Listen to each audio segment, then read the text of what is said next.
सरकार ने अंडरस्टूड है कि नीतीश कुमार के चेहरे पर अंडरस्टूड है मंत्री उन्होंने प्रोजेक्ट तो किया है। भाई, ऐसा है 2 दिन पहले मोदी जी आए तो मैंने जन सुराज की ओर से ये सवाल पूछा है कि एनडीए के लोग, खास करके प्रधानमंत्री और अमित शाह जी, क्योंकि दूसरे का कोई औकात है नहीं दूसरे के कहने का, वो स्पष्ट तौर पर उनको ये बताना चाहिए कि अगर एनडीए को बहुमत मिलता है, उनकी सरकार बनती है, तो क्या नीतीश कुमार ही आगे मुख्यमंत्री रहेंगे।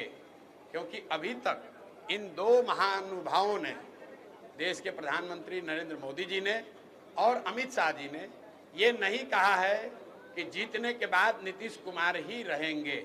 वो ये कह रहे हैं कि नीतीश जी अभी मुख्यमंत्री हैं, इनके और मोदी जी के चेहरे पर चुनाव लड़ा जाएगा, लेकिन ये नहीं बता रहे कि लड़ने के बाद क्या होगा। हमने महाराष्ट्र में देखा है, महाराष्ट्र में शिंदे जी मुख्यमंत्री थे, वहां पर यही अमित शाह जी ने, प्रधानमंत्री जी ने कहा कि शिंदे जी और मोदी जी के चेहरे पर चुनाव लड़ा जाएगा। लेकिन जब चुनाव का परिणाम आ गया तो भाजपा ने अपना मुख्यमंत्री बनाया है। तो मैं जानता नहीं हूं कि एनडीए यहां किसको मुख्यमंत्री बनाएगी, लेकिन बिहार की जनता को ये जानने का हक है कि एनडीए ये घोषित करे कि क्या अभी के मुख्यमंत्री नीतीश कुमार ही एनडीए की जीत की स्थिति में वही मुख्यमंत्री होंगे कि नहीं होंगे। मैं ऐसा समझता हूं कि भाजपा के नेताओं में दम नहीं है। अगर दम है तो बोलकर दिखाएं कि चुनाव जीतने के बाद नीतीश कुमार ही एनडीए के मुख्यमंत्री होंगे। ये बात भाजपा के नेता कह के दिखाएं, तब उसका उत्तर दिया जाएगा। भाई, बेतिया राज, सुनिए, बेतिया राज की जमीन का जो अधिग्रहण का मामला है, मैंने आपको बताया कि अभी जो सरकार है इसको चलाने वाला कोई मुखिया नहीं है। नीतीश कुमार शारीरिक और मानसिक तौर पे बिल्कुल सक्षम नहीं है मुख्यमंत्री पद पर बने रहने के लिए। ये बात हम लोग पिछले 3-4 महीने से कह रहे हैं। कई बार मैंने कहा भाई मेडिकल जांच कराकर बुलेटिन जारी करना चाहिए। चलो वो नहीं मानोगे तो अपने मंत्रिपरिषद के सदस्यों का नाम बता दो, तो भी हम लोग जान जाए कि आप स्वस्थ हैं। आपने कल देखा कि मंत्रिपरिषद के साथियों का नाम तो छोड़िए, नीतीश कुमार देश के प्रधानमंत्री जो स्टेज पर बैठे थे उन्हीं का नाम भूल गए। आप जरा समझिए, हंसने की बात नहीं है। बिहार के सामान्य परिवार के लड़के अगर वो सिपाही बनना चाहते हैं, शिक्षक बनना चाहते हैं, तो उनका फिजिकल फिटनेस टेस्ट होता है, मेडिकल कराया जाता है। अगर आप फिजिकली मेंटली फिट नहीं हैं तो आप सिपाही मास्टर नहीं बन सकते हैं। लेकिन ऐसा कैसे है कि 13 करोड़ लोगों का मुखिया, सब आदमी ये कह रहा है भाई इनकी तबीयत ठीक नहीं है, फिर भी भाजपा वाले उन्हीं को थोपे हुए हैं। क्यों थोपे हुए हैं, ये आपके और समाज के चर्चा और उनके निर्णय का विषय है। मैं ऐसा समझता हूं कि चाहे बेतिया राज के अधिग्रहण का मामला हो, लॉ एंड ऑर्डर का मामला हो, या सरकार की ओवरऑल जो फंक्शनिंग है, इस सरकार का मुखिया शारीरिक मानसिक तौर पर फिट नहीं है।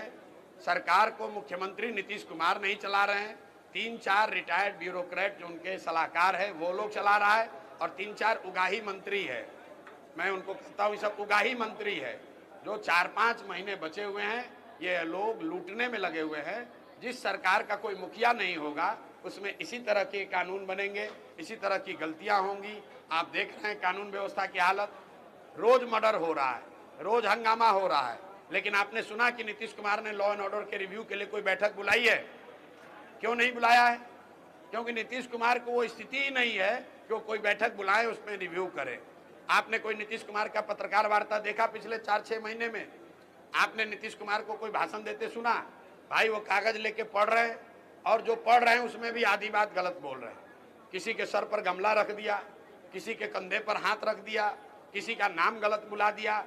कभी राष्ट्र, ऐसा कैसे संभव है कि जो आदमी 20 वर्ष से मुख्यमंत्री है, राष्ट्रगान बज रहा है और आदमी ताली बजाने लगे बीच में? ये कोई नए व्यक्ति तो है नहीं। तो कहीं ना कहीं उनकी जो मानसिक हालत है वो स्वस्थ नहीं है। मानसिक तौर पर नीतीश कुमार स्वस्थ नहीं है, और मैं बिल्कुल इसको जिम्मेवारी से कह रहा हूं, अगर वो स्वस्थ हैं तो मेडिकल जांच कराइए, मेडिकल बुलेटिन जारी करा दीजिए। नहीं करा सकते हैं, अपने जितने मंत्रिपरिषद हैं, मंत्रिपरिषद के साथी है, कैमरे पर आकर उसका नाम बता दीजिए। अगर वो भी नहीं करना, अपने जो 5 आपके फेवरेट अफसर हैं वो अफसरों का नाम बता दीजिए कैमरा पर। नीतीश कुमार को कोई बात याद नहीं है, ज्यादातर बात याद नहीं है। जो लोग लिख कर देते हैं वही वो पढ़ते हैं। नीतीश कुमार को चारों ओर से लोगों ने घेर रखा है ताकि ये पता नहीं चले जनता को कि इनकी असली स्थिति क्या है। बेतिया राज की जमीन का अधिग्रहण का मामला सरासर गलत है, क्योंकि जो ऑलरेडी जमाबंदी हो गया, जिस जमीन का रसीद कट गया, उसका आप कैसे अधिग्रहण फिर से कर लीजिएगा। लेकिन ये मामला सिर्फ बेतिया राज का जमीन का नहीं है, पूरे बिहार में 1/3 से ज्यादा जमीन का लैंड का ओनरशिप डिस्प्यूटेड है। आप बेतिया राज अधिग्रहण से पहले भी जब मैं पैदल चला हूं तो पहाड़गंज में, गोविंदगंज में, अरेराज में सैकड़ों ऐसे लोगों से मिला हूं जो जमीन को जोत रहा है, रसीद कटा रहा है, लेकिन वो जमीन को बेच नहीं सकता है, वो जमीन पर लोन नहीं ले सकता है।